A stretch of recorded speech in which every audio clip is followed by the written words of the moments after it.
రేవంత్ సర్కార్పై మండిపడ్డారు ఎమ్మెల్సీ దేశపతి శ్రీనివాస్. రేవంత్ రెడ్డికి తెలంగాణ సోయి లేదన్నారు. తెలంగాణ ఉద్యమకారులపై రైఫిల్ పట్టుకొని తిరిగిన ఘటనను ఎవరూ మర్చిపోలేదని చెప్పారు. సెక్రటేరియట్ ఎదుట తెలంగాణ తల్లి విగ్రహానికి బదులు రాజీవ్ గాంధీ విగ్రహాన్ని ఏర్పాటు చేస్తా అనటం బాధాకరమన్నారు. ఈ నిర్ణయం ఉపసంహరించుకోకుంటే రాష్ట్రంలో మరో అలజడి తప్పదని హెచ్చరించారు. ఒకవైపు మనం స్వాతంత్ర దినోత్సవ సంబరాలు జరుపుకుంటున్నాం. రెండో వైపు ఈ సర్కారు తెలంగాణ స్వాభిమానం మీద దాడి చేస్తున్నది. అంటే ఆ స్వాతంత్ర దినోత్సవ ఆ సంరంభమో సంతోషమో మన మనసులో లేకుండా బాధ కలిగించే విధంగా తెలంగాణ స్వాభిమానం మీద, ఆత్మగౌరవం మీద ఒక భయంకరమైన దాడిని చేస్తున్నది ఇవాళ అధికారంలో ఉన్నటువంటి రేవంత్ రెడ్డి సర్కార్.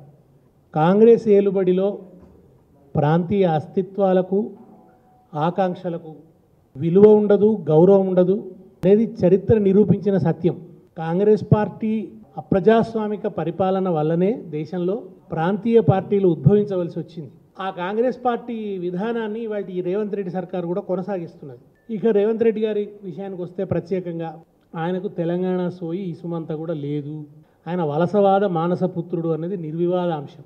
తెలంగాణ ఉద్యమ సమయంలో ఆయన ఏం పాత్ర నిర్వహించారో చూసినా, తెలంగాణ వచ్చిన కొత్తలో ఆయన ఏం చేసినారో చూసినా, ఇంకా అంతకుమించి వేరే సాక్ష్యాలు ఏమీ అక్కర్లేదు. ఆయన ఏం పాత్ర నిర్వహించిండో, ఏం పని చేసిండో. చంద్రబాబు నాయుడిని తెలంగాణ మీద నీ స్టాండ్ ఏమిటో చెప్పు అని అడుగుతామని బయలుదేరిన తెలంగాణ ఉద్యమకారుల్ని మీ ప్రాణాలు తీస్తే మీరు చంద్రబాబు వైపు వస్తే ఆయన నీడను తాకినా నేను మీ ప్రాణాలు తీస్తా అని రైఫిల్ పట్టుకొని బయలుదేరిన ఆ సంఘటననైతే తెలంగాణ ప్రజలు, ఉద్యమకారులు మర్చిపోలేరు.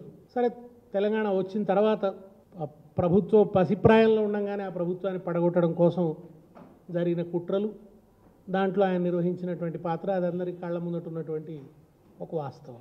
కనీసం ముఖ్యమంత్రి అయినాకనన్నా ఆయన వైఖరి మార్చుకోవాలి కదా. జై తెలంగాణ నినాదానికి ప్రత్యామ్నాయంగా ఆయన జై కాంగ్రెస్, జై సోనియమ్మ అనే నినాదాలు ముందుకు తీసుకొచ్చి అధికారంలోకి రాగానే ఆయన్ని మొట్టమొదటి చేసిన పని అధికార చిహ్నాన్ని మార్చాలని చెప్పి కాకతీయ తోరణాన్ని అవమానించేటట్టు వ్యాఖ్యలు చేయడం, చార్మినార్ను అవమానిస్తూ వ్యాఖ్యానాలు చేయడం.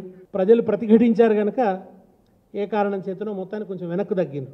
సెక్రటేరియట్ ఎదురుగా, సెక్రటేరియట్ ప్రధాన ద్వారానికి ఎదురుగా అమరజ్యోతి ఏదైతే తెలంగాణ అమరుల స్మారక కేంద్రం నిర్మించుకున్నామో ఆ రెండింటి మధ్యలో ఉన్న స్థలం, అటు అమరజ్యోతికి ఎదురుగా, ఇటు సెక్రటేరియట్కు ఎదురుగా ఉన్న స్థలంలో తెలంగాణ తల్లి విగ్రహం కోసం ఉద్దేశించి ఆ స్థలాన్ని గత ప్రభుత్వం కేటాయించింది.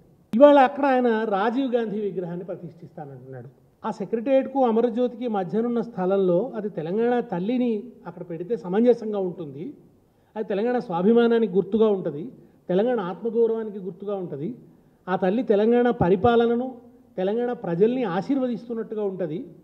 కనుక అక్కడ తెలంగాణ తల్లి విగ్రహం ఉండాలి అని గత ప్రభుత్వం నిర్ణయించింది అని అసెంబ్లీ వేదికగా చెప్పినా, పలు ప్రజావేదికలు ఆధారం చేసుకొని చెప్పినా, ఎన్ని విధాలుగా చెప్పినా ససేమిరా కాదని ఒక రాజకీయ సంకుచిత వైఖరితోని ఇవాళ ఆయన అక్కడ రాజీవ్ గాంధీ విగ్రహాన్ని ప్రతిష్ఠిస్తున్నాడు.